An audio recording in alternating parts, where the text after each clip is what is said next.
Alam nyo ba na sa desisyon na inilabas ng Korte Suprema, gumawa po sila ng tinatawag ko na um, tawag dito, um, IRR.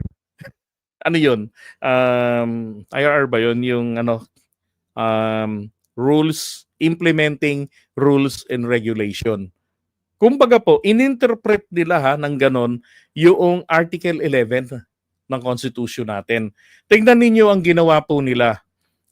Sila na po ang naghimay-himay kung ano-ano ang mga kaso na po pwede pong isampa. Yung nasa Constitution po natin na mga impeachable offenses, tingnan nyo ito Ang nakalagay rito, tingnan nyo.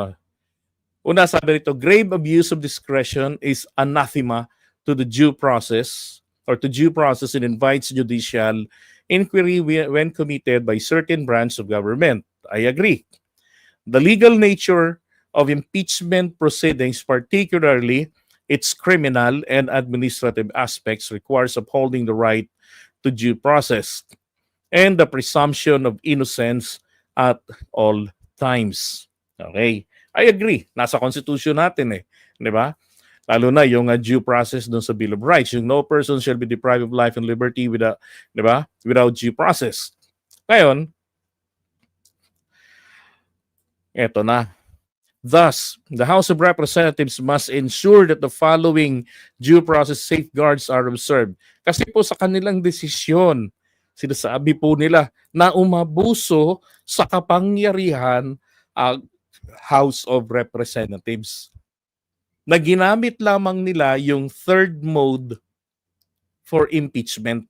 Na merong opsyon na yung isa walang puwang para po pasagutin pa ang mga akusado. Bagkus pasasagutin sila ng Kongreso ng Pilipinas doon na sa impeachment court mismo. Kapag ang ginamit ay yung verified complaint. 'Di ba? Which is yun ang ginamit nila, verified complaint na merong nakuhang 1/3 votes mula po sa total membership ng House of Representatives. And then yung kanila pong verified complaint, the same shall constitute the articles of impeachment. 'Di ba? And then at the same day ng February 5, pagkatapos akusahan ni Martin Romualdez si Sara, sinubmit nila ito kay Reginald Velasco sa Secretary General. So, upon submission, that triggers the day 1 of the 1-year bar rule. Because the first and the second, which is the first one is filed by members of the House of Representatives, yung verified complaint. Yung second mode is filed by citizen of the Philippines, yung verified complaint, endorsed by 1 or 2 members of the House. Tapos, yun po ang nangangailangan, ang nire-require ng Constitution natin na kailangan po ito in 10 session days, na ito po ay maisama sa order of business, and then in 3, I forget yung kung business nation or mai-refer ito sa Committee on Justice. And kapag nangyari po yung first and second mode na nai-refer ito sa Justice Committee, that triggers the day 1 of the 1-year bar rule. Pero hindi po yun ang gumagana Kasi ang gumagana po rito yung ginamit nilang third mode of action. Now, meron pa hong part na yan ang nabasa ko. Nabasa ko rin diyan. Ang sabi ng Korte Suprema, nagkaroon daw po ng initial action ang Korte. Ang House of Representatives. Kasi po, meron daw pong referral doon sa 3 impeachment complaint. Ang referral po sa kanila ay doon po sa Committee on Rules. Kasi parang November yata ito. Nagsalita nag-privilege speech etong si Raul Manuel, si Akla. Doon sa kanyang speech, sa kanyang privilege speech, question niya yan na bakit hindi pa inaasikaso Ngayon, ang ginawa po ng presiding officer, I don't know kung sino yon, ni-refer yung impeachment complaint dun sa Committee on Rules. Ang nakalagay po roon sa pag-refer niyan, Justice Committee dapat or Committee on Justice dapat. So hindi po yun pwedeng ituring. Pero binigyang pansin ito ng Korte Suprema. Hindi po pwedeng ganoon. Magkaiba yung magkaiba yung Committee on Rules. Buti kung ang Committee on Rules nakalagay roon and Justice, di po pwede yun. Hindi naman eh. Oh. Ngayon, eto na, puntahan natin to. Sabi, the acts or omissions constituting the proper charge must be committed during the term, okay? The term of the impeachable officer, not before they were elected or appointed. Ano bang kaso ni Sara ang ibinibintang sa kanya na hindi pa siya vice president ibinabato, isinama sa impeachment? And then letter B, fall under the crimes or offenses enumerated under Article 11, Section 2 of the Constitution, namely, culpable violation of the Constitution, and then treason, bribery, graft and corruption, other high crimes, and betrayal of public trust. Ilan ito? 1, 2, 3, 4, 5, 6. Or 5 lang. Other high crimes or betrayal of public trust. Alam niyo po ba, hinimay-himay nila ito at sinasabi ng Korte Suprema, ganito lang ang pwede ng ninyong isampaki ganito. Tignan niyo to. Balikan natin tong page na to. Sabi rito, the violations charged should be sufficiently grave as to be a violation of the definition of public trust in Article 11, Section 1 of the Constitution. For President and Vice President, the violation charged must betray the trust of the electorate. Ano yun? The betrayal of public trust. So ibig sabihin po, sa sinabi ng Korte Suprema, na pagdating ng February 6, mag-file kayo ng impeachment. Di ba? February 6, 2026. Ang gagamitin na lamang po ng mag-impeach kay Sara sa House ay betrayal of public trust. Bakit po betrayal of public trust na lamang? Di ba? Nasaan na po napunta itong graft and corruption? Iba? Di ba?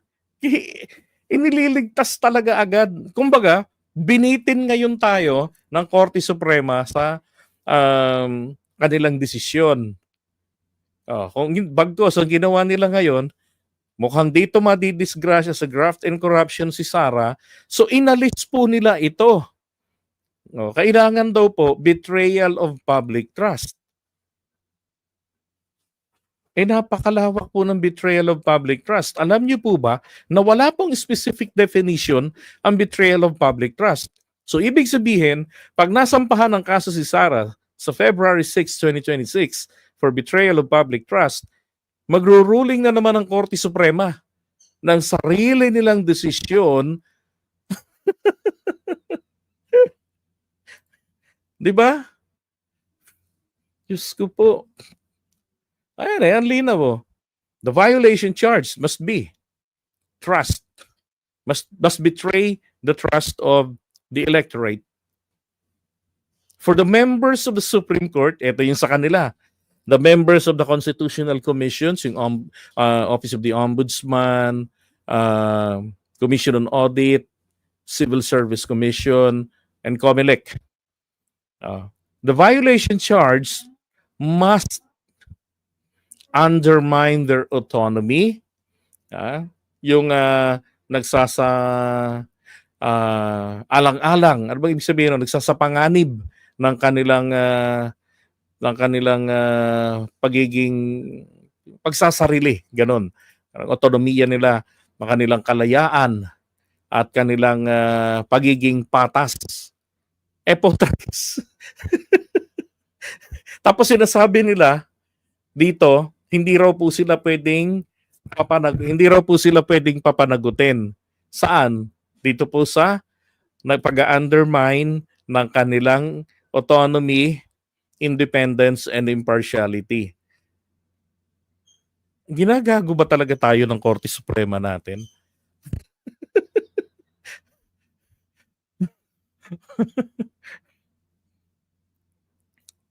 Di ba? So, nasaan na po napunta? Ang tanong ko nga po rito, tignan nyo So dito po sa Korte Suprema, mag-undermine daw po ng kanilang independence, sureness. Ang tanong po, saan po nakalagay yan sa Constitution? Ang nasa Constitution po, ito po yung 5 constitutional offenses. Saan po nakalagay dito? Na kapag kayo naging bias, doon lang kayo pwedeng kasuhan. Pero pag may kinalaman pa sa inyong desisyon sa impeachment, hindi kayo po pwedeng papanagutin. Ibig sabihin, nagdesisyon kayo sa impeachment ng mali-mali o may pinapanigan, pwede lang i-consider ito na mag-MR na lang kayo. Baka itama namin. Tapos doon hindi kayo pwedeng papanagutin. Paano kung walang mag-MR? Paano kung walang mag-challenge? Paano kung kasing tanga ni Zubiri? Di ba? He's not a lawyer, katulad ko. Pero sinasabi kong tanga. Bakit? Sinasabi ni Zubiri, unggoy daw ang hindi susunod dito sa desisyon ng Korte Suprema. Ang tanong nga where is the check and balance? Paano kapag Korte Suprema na po ang nagkamali? Sino ang pupuna sa kanila? Dapat na bang ilagay ng taong bayan ang batas sa kanilang kamay? Wala na. Corrupt na ang Korte Suprema. So ano pa?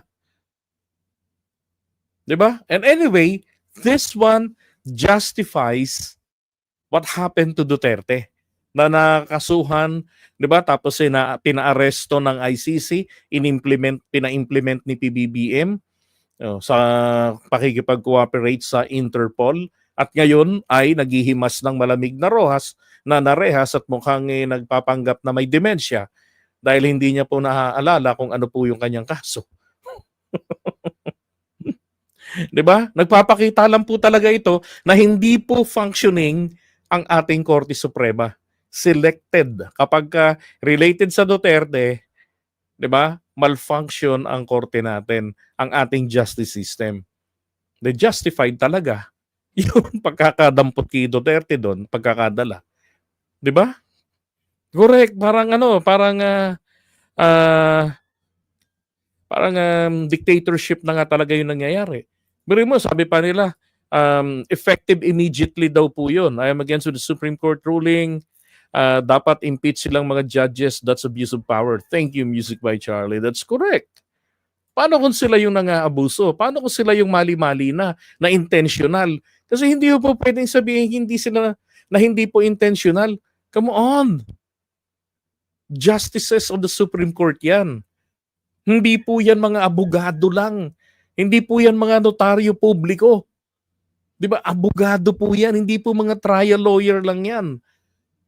Supreme Court po yan. Sila po yung final talaga nagsasabi ng kahihinatnan ng kinabukasan ng isang may asunto. 'Di ba? At ng magiging takbo ng sistema ng ating hustisya sa bansa natin.